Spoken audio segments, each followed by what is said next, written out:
Hey, what's going on? YST here. Welcome back to another raid video. Today we're going to be diving into Visix The Unbowed, or should I say unvaulted, because I had this champion vaulted for a very long time, and since the buff, she's become a very good champion. So if you talk about progression on any kind of account or any area of the game, this champion could be the one for you. So let's get into it. Okay, so Visix The Unbowed. This champion has been in the vault for the longest time, and since the recent champ training event, I brought her out just for the points, and I ended up really liking this champion to the point where I've booked her out completely. Insane, I know, but I do use it a lot, especially in the arena, faction wars and all those places. But let's get into the kit and see exactly what she can provide for your team. So on the A1, attacks one enemy 2 times. Each hit has an 80% chance of decreasing the turn meter by 15% and fills this champion turn meter equal to amount of the target loses. So if you talk about the Spider, the Scarab King and all these kind of places where turn meter reduction is a very big help, and in the Fire Knight, this ability here is really nice. And then on the A2, attacks all enemies, 100% chance once booked of placing a 30% decreased speed debuff on all enemies for 2 turns. Really good for crowd control, and it gets even better here. So it also places an ally protection buff on all allies except this champion for 2 turns. So you get ally protection up, you get decreased speed out on your enemies, slowing the waves down, keeping your teams alive. What's there not to like about that? And then on the A3, attacks all enemies, places a provoke debuff for 1 turn, and places a shield buff on this champion equal to 20% of their max HP for 2 turns on a 3-turn cooldown. So if you get this champion fast enough, you could pretty much mitigate anything coming your way. Maybe not at the very top end of the hard doom tower. You of course may have to have other champions stubbing in to help her out, but just general progression, this champion is really good for crowd control, and she places a shield buff on herself, so even with the provoke out and everyone's attacking her, the damage is going to be mitigated a little bit because she's got that shield to protect her. And then on the aura, increases ally defense in faction wars by 37%. That is really hefty, but I do kind of wish they bumped this down to maybe a 25% and said all battles, so she can be used in other areas as an aura lead.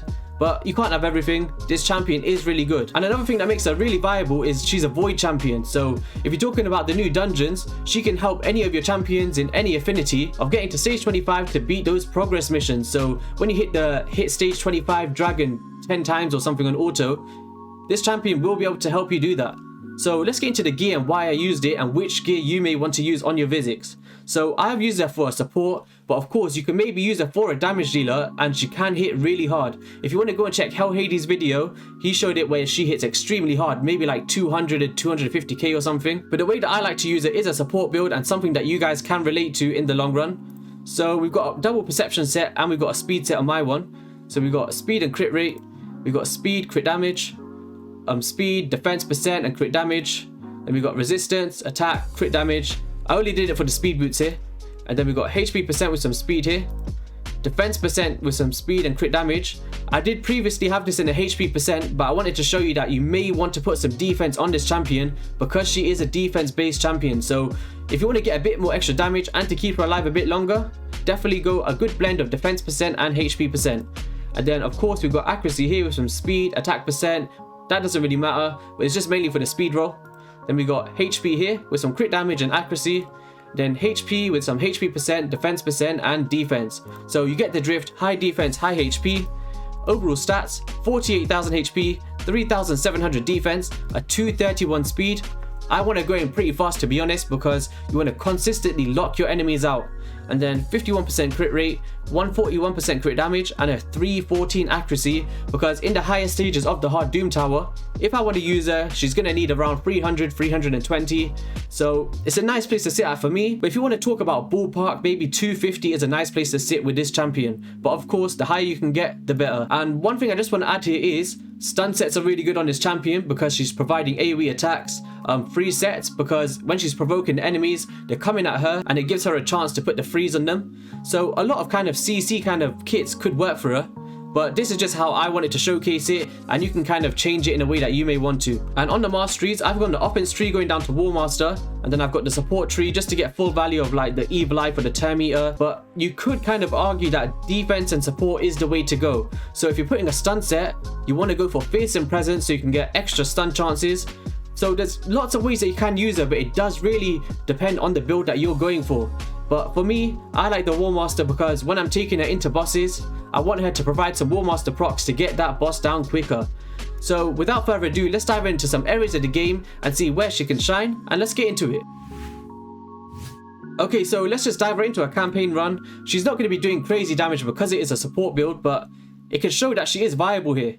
So look at that. So 3 seconds first wave, second wave nearly a one shot, and just RNG on this third wave now. There we go, 11 seconds. She can be your campaign farmer if you wanted to. It really depends where you are in the game. So not bad, 11 seconds, and it is a support build, bear that in mind. If you get her in a crit damage savage set, she could probably breeze through this in 7 to 8 seconds. Okay, so let's take it into a stage 25 Dragon's Lair. She's not the best for this, but if you're struggling with the waves, that's where she can come in useful. When you get to the dragon, of course, you can't decrease the termite or the speed, so you're not going to get full use out of our kit. But if you just want to have like provoke and ally protection because your champions keep dying, very good option here, especially with someone like Attack the Wenderin. I keep saying his name. This champion is really good for CC on the waves because he's providing the freezes, so she can put the provoke on all the enemies and make sure your team is staying alive with the ally protection. Very good option for the Dragon's Lair. So I'm not going to bore you out with this one. Let's get into the next area. Okay, so we're at the boss now, and you'll see here we got the termite on the A1, which is really nice. But I do want to show something that's not very great with their AI, but I have brought it up with content creator chat and they said that they're working on it. So we'll see how long that takes to get implemented. But yeah, decrease speed. That's what I was talking about there, the provokes. So you do not want provoke on the Fire Knight Polarium. So what you want to have is Visix on an AI to be doing this termite reduction that you see right here, to keep that termite down, because in stage 25, if you don't have a lot of termite reduction champions, you will be struggling in doing this. So hopefully that can change, and because she's void, it will carry you from stage 21 to 25. Okay, so we did that in a 2 minutes 26 seconds. We had no revivers there, we had no crazy nukers like a Seer, there was no weaken in the team. So very viable champion, and she did do a kind of good amount of damage as well to the ads. So let's get into the next area. Okay, so I'm not going to really go into the Ice Golem because it's going to be a very similar thing, but it can work really well for you there. But let's get into the Spider's Den, where she can be very useful. So I'm not going to put any revivers here. I'm just going to put 2 Cold Hearts, Ignatius, a Roxanne for decreased defense and weaken, and a Visix for crowd control. And you're going to see how if a Cold Heart's about to die, Visix is going to take over with that provoke and keep them alive. So let's get into it. Okay, so we got decreased defense and weaken out from our Roxanne, and then hopefully the spiders can go at Cold Heart and we can see how Visix can take that heat off. Okay, there we go. Go on Visix, put that provoke out. There we go. So now all the ads are coming her way, and our Cold Hearts are safe to put our Heart Seekers out. Very good champion. So if you don't have a good provoke champion, Visix could be the one for you in the Spider's Den. And also, termite on the A1, decrease speed on all the enemies. So if your speed requirements aren't the best, she's going to help you out with that. So there we go, 50 seconds on a Spider's 20 dungeon. Very good champion, and it's not really a speed run, but she did what she had to do, and that was keep our team alive to make sure we can beat it on full auto. Okay, so this is the hard Doom Tower secret room stage where you had to use defense champions, and she's gonna hopefully keep us alive here and make sure we can get through it. So we've also got Iron Brago who does a very similar kit with the increased defense and the provoke, but between them two, it can work out really good for you. And bearing in mind that Iron Brago was a fusion champion, a lot of you should have him. So they're very good synergy for the Doom Tower, and he's also got a very good aura for the Doom Tower. So if you're talking about boosting up your defense, him and Visix can work really well in getting through the waves. As you can see here, it's happening right in front of your eyes. So we've seen how she can provide some CC for your champions in the Doom Tower, and let's get into the Magma Dragon now. Okay, so on the Magma Dragon, if you provide provoke on the Magma Dragon, he will be attacking her. And also if you're struggling and staying alive with the big AoE slams that he provides for you, she has the ally protection on to help you get through it. But one thing I do kind of recommend is put a reviver in there, because if she dies from the ally protection in the higher stages, you don't want to completely wiped out. So you can see that the ally protection was on and she took a very big slam, and we got the provoke on right now. Of course the termite reduction here isn't really going to work, but she's doing a job in keeping our team alive and it's going to work out great. But of course it's going to get harder in the higher stages, but I haven't got there yet. I was focusing on the normal Doom Tower first because that's where the progress missions was guiding us. But yep, there you go, we got a Duchess with a revive there, and hopefully she can get a provoke on again. There we go, and now that Magma Dragon is going to be attacking our Visix. So the other allies here are in no jeopardy whatsoever. So of course we got through it pretty easily there. It is only stage 10, but it's the same principle for the higher stages or other areas of the game where provoke can be a help. So the last area that I really want to show before we sign off is the arena, so let's get into that. Okay, so if you go in here with your Arbiter, you can put your speed lead. And you can go into your decreased defense and weakened champion or buff stripper, whichever champion you're using. And then if you see that the turn meters are full like this, because with people like Astrolon, his turn meter increases with critical hits. So you can go out here and put your provoke on. And there you go. Even though it's passive procs, all you can do is do an A1. And then hopefully our Astrolon now can get full effect of this. Let's just put a turn meter up here. And hopefully our Astrolon can just go through, finish them off. So you can use it for the provoke in them kind of scenarios, or you can use it in a defensive setup, which I currently use. Do I still have that defense on? I don't, because I've just put an Arbiter back in for reset. But let me just showcase that actually, so just in case you're intrigued. Okay, so we're just going to go in with my Coroner team. I am going to do a full guide on these guys soon. I just haven't had the time, to be honest. But okay, we're going second. They got nukers on their team, and watch how we can come back from this with her CC. So hopefully she can get some decreased speed on. There we go. Decreased speed, and it gave us a chance to get our provoke out with our Coroner. And then once his one ends, we can go into our Visix, and she's going to put it on next. They're completely locked out even though they went first. There we go.